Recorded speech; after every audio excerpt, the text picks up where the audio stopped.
भारत में अलग अलग समुदाय के लोग रहते हैं। भारत में सभी धर्मों को समान मान्यता दी गई है, परंतु भारत में सनातन धर्म के लोग यानी कि हिंदू धर्म के लोग सबसे अधिक है। हिंदू धर्म में मान्यता है कि 33 करोड़ देवी देवता होते हैं, परंतु कुछ देवी देवता और तीर्थ स्थलों को विशेष मान्यता प्राप्त है। हिंदू समाज में ये माना जाता है कि कोई भी व्यक्ति यदि 4 धाम की यात्रा कर लेता है तो वह व्यक्ति अपने सभी पापों से मुक्त हो जाता है और वह व्यक्ति मोक्ष को प्राप्त होता है। हिंदू धर्म में विद्वानों का कहना है कि प्रत्येक हिंदुओं को अपने संपूर्ण जीवन में एक बार 4 धाम की यात्रा जरूर करनी चाहिए, जिसमें बद्रीनाथ, द्वारका, जगन्नाथपुरी और रामेश्वर शामिल है। अब बहुत सारे लोग तो ये जानते हैं कि ये मंदिर है और हिंदू धर्म में ये बहुत ही खास है, पर शायद ही कुछ लोग ऐसे होंगे जिन्हें इन 4 धामों के बारे में पता ना हो। इसलिए आज हम आपके लिए इन 4 धामों में से एक धाम जगन्नाथपुरी की सारी जानकारी लेकर आए हैं कि कैसे ये मंदिर इतना खास है और इसके पीछे की कहानी क्या है और क्या आज भी भगवान श्री कृष्ण जी का दिल इसमें जीवित है। और साथ ही जानेंगे मंदिर से जुड़े कुछ रहस्य जिनको आज तक कोई सुलझा नहीं पाया। तो बने रहिए हमारे साथ वीडियो के अंत तक, और चैनल को सब्सक्राइब नहीं किया तो जल्दी से सब्सक्राइब कर लें। और आज की वीडियो है mystery behind the Krishna's heart.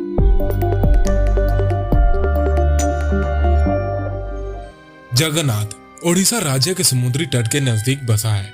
इसे भुवनेश्वर कुछ ही दूरी पर है।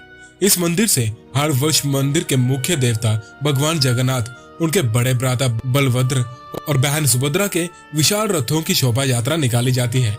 इस दिन भगवान मंदिर से निकलकर नगर की भ्रमण करते हैं। पुराणों में इसे धरती का वैकुंठ भी कहा जाता है। ये भगवान विष्णु के 4 धामों में से एक है।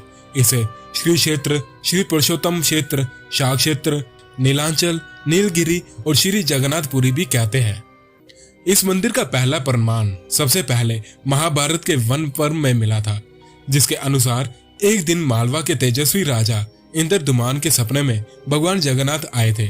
सपने में भगवान जगन्नाथ इंद्रद्युम्न से कहते हैं कि नीलांचल पर्वत की एक गुफा में मेरी एक मूर्ति है, उसे नील माधव कहते हैं। तुम एक मंदिर बनाकर उसमें मेरी मूर्ति स्थापित कर दो। अगले ही दिन राजा ने अपने कृपी ब्राह्मण विद्यापति को सैनिकों के साथ नीलांचल पर्वत पे भेज दिया। विद्यापति ने यह सुन रखा था कि सबर कबीले के लोग नील माधव की पूजा करते हैं। उन्होंने अपने देवता की इस मूर्ति को नीलांचल पर्वत की गुफा में छुपा रखा है। वह ये भी जानते थे कि सबर कबीले के मुखिया विश्ववासु नील माधव के उपासक है। उसी ने मूर्ति को गुफा में छुपा रखा है और वह आसानी से मूर्ति राजा को नहीं सौंपेगा। जब विद्यापति ने विश्वव्यासु से मूर्ति को देखने की बात की तो विश्वव्यासु ने उन्हें मना कर दिया था, पर वो राजा के पास वापस नहीं आए। विद्यापति उसी गांव में रहने लगे और कुछ ही दिनों में उन्होंने विश्वव्यासु की बेटी ललिता से प्यार हो गया और दोनों ने शादी भी कर ली। शादी के कुछ दिन बाद विद्यापति अपनी पत्नी को नील माधव की सिर्फ एक झलक देखने के लिए अपने पिता को मनाने के लिए कहा। आखिर बेटी की जिद को देखते हुए विश्वव्यासु भी मान गए, लेकिन विश्वव्यासु ने एक शर्त रखी। शर्त ये थी कि विद्यापति की आंखों पर पट्टी बंधी होनी चाहिए। पर विद्यापति बहुत चालाक थे। आंखों पर पट्टी तो थी, पर हाथों में सरसों के दाने लिए हुए थे और उस गुफा के रास्ते को याद रखने के लिए उन दानों को गिराते गए। वह अपनी पत्नी की सहायता से गुफा तक पहुंच गए और जब विद्यापति ने अपनी आंखों से पट्टी निकालकर नील माधव की मूर्ति को देखा, वह उन्हें देखते ही रह गए। गुप्त गुफा से लौटकर विद्यापति ने राजा को सब कुछ बताया और राजा भी अपने भगवान के दर्शन के लिए तुरंत निकल पड़े।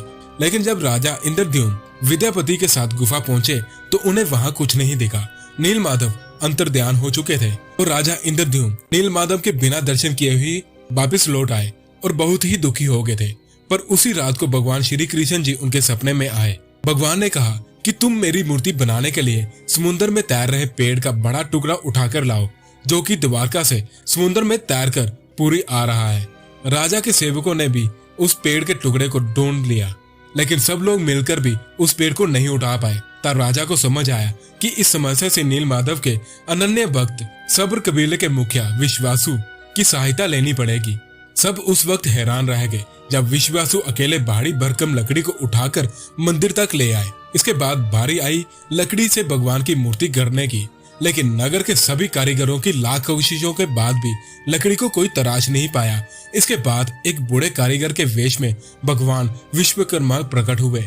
और राजा के समक्ष आकर कहा, वह मूर्ति बना तो सकते हैं, लेकिन उनकी एक शर्त है। उन्होंने अपनी शर्त रखी कि 21 दिन तक वह मूर्ति बनाने का कार्य करेंगे। मूर्ति बनाने के दौरान उनके समीप कोई भी नहीं होना चाहिए। राजा ने भी ये शर्त मान ली। इसके बाद बंद कमरे से लोगों को आड़ी, छेनी, हथौड़ी की आवाज आती रही।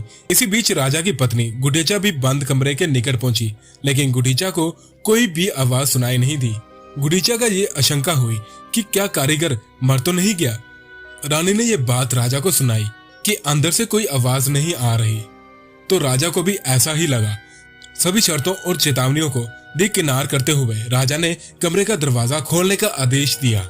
जैसे ही कमरे का द्वार खोला गया, वहां कोई मौजूद नहीं था। वहां से 3 अधूरी मूर्ति पड़ी मिली। भगवान नीलमाधव और उनके बाई के छोटे छोटे हाथ बने थे, लेकिन उनकी टांगे नहीं थी, जबकि सुभद्रा के हाथ पांव बना ही नहीं गए थे। राजा समझ गए वह बूढ़ा आदमी अब कभी नहीं आएगा। राजा ने भगवान की इच्छा मानकर अधूरी मूर्ति को स्थापित कर दिया। तब से लेकर आज तक तीनों भाई बहन इसी रूम में जगन्नाथ मंदिर में विराजमान है। पर यह लकड़ी समुद्र में आई कैसे? ये बात है तब की, जब भगवान विष्णु ने द्वापर युग में श्री कृष्ण के रूप में अवतार लिया था, तो ये उनका मानव रूप था। सृष्टि के नियम के अनुसार इस रूप की मृत्यु भी तय है। ऐसे में महाभारत युद्ध के 36 साल बाद श्री कृष्ण ने देह त्याग दिया, लेकिन जब पांडवों ने उनका अंतिम संस्कार किया तो श्री कृष्ण का पूरा शरीर तो अग्नि को समर्पित हो गया, लेकिन उनका हृदय था जो कि धड़क रहा था। अग्नि ब्रह्मा के हृदय को जला नहीं पाई थी। पांडव इस दृश्य को देखकर चकित रह गए थे। आकाशवाणी हुई कि यह ब्रह्मा का हृदय है, इसे समुद्र में प्रवाहित कर दे। पांडवों ने श्री कृष्ण के हृदय को समुद्र में प्रवाहित कर दिया। कहा जाता है कि जल में प्रवाहित श्री कृष्ण के हृदय ने एक लट्ठे का रूप ले लिया था और पानी में बहते बहते ओडिशा के समुद्र तट पर पहुंच गया। जैसे कि मैंने पहले कहा था, उसी रात वहां के राजा इंद्रद्युम्न को श्री कृष्ण ने सपने में दर्शन दिए और कहा कि वह लट्ठे के रूप में समुद्र तट पर स्थित है। सुबह जागते ही राजा इंद्रद्युम्न भगवान श्री कृष्ण की बताई हुई जगह पहुंचे और वहां इस लट्ठे को देखकर हैरान रह गए कि लट्ठा सच में वहां था। इसके बाद उन्होंने लट्ठे को प्रणाम किया और उसे अपने साथ ले आए। इस लट्ठे से ही भगवान जगन्नाथ, बलभद्र और सुभद्रा जी की मूर्ति का निर्माण विश्वकर्मा जी ने किया। भगवान श्री जगन्नाथ की मूर्ति नीम की लकड़ी से बनाई जाती है और हर 15 से 19 साल के बाद इसे बदल लिया जाता है। इसे नव कलेवर और पूर्ण जन्म के नाम से भी जाना जाता है। जब भी ये रस्म निभाई जाती है, उस समय पूरे शहर की बिजली काट दी जाती है। इसके बाद मूर्ति बदलने वाले पुजारी भगवान के कलेवर को बदलते हैं। इस समय पुजारी की आंखों पर पट्टी बांध दी जाती है और हाथों में कपड़ा लपेट दिया जाता है। कहते हैं इस मूर्ति के नीचे आज भी श्री कृष्ण का हृदय धड़कता है। भगवान श्री कृष्ण का हृदय बदलते समय आंखों पर पट्टी, हाथ में दस्ताने और पूरे शहर की बिजली गुल करने के पीछे ये मान्यता है कि अगर किसी ने गलती से भी उसे देख लिया तो उसकी मृत्यु हो जाएगी। यही वजह है कि नवकलेवर के रस्म निभाने से पहले पूरी सतर्कता बरती जाती है। मूर्ति बदलने वाले पुजारी बताते हैं कि जब भी यह प्रक्रिया होती है तो उस समय ऐसा लगता है जैसे कलेवर के अंदर खरगोश फुदक रहे हो। हालांकि हाथ में भी कपड़े बांधे होते हैं तो साफ साफ कुछ पता नहीं चलता है। ये आज भी एक रहस्य है कि क्या वाकई में भगवान जगन्नाथ जी की मूर्ति में ब्रह्मा का वास है। ब्रह्मा जो जीवन का प्रमाण देता है। जैसे प्रत्येक व्यक्ति के शरीर में आत्मा वास करती है, वैसे ही भगवान श्री जगन्नाथ के शरीर में रहते हैं ब्रह्मा या परमात्मा। इसी कारण से कहते हैं भगवान जगन्नाथ आज भी जीवित है। वो सबकी पुकार सुनते हैं, सबको समझते हैं। ब्रह्मा को लेकर हमेशा से सवाल उठते हैं, चाहे वो कोई भी हो।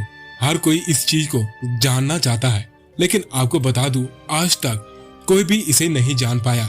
आखिर ये ब्रह्मा है क्या? अब ये बात आप पर छोड़ देते हैं। आप क्या सोचते हो इस बारे में हमें कमेंट बॉक्स में जरूर बताएं।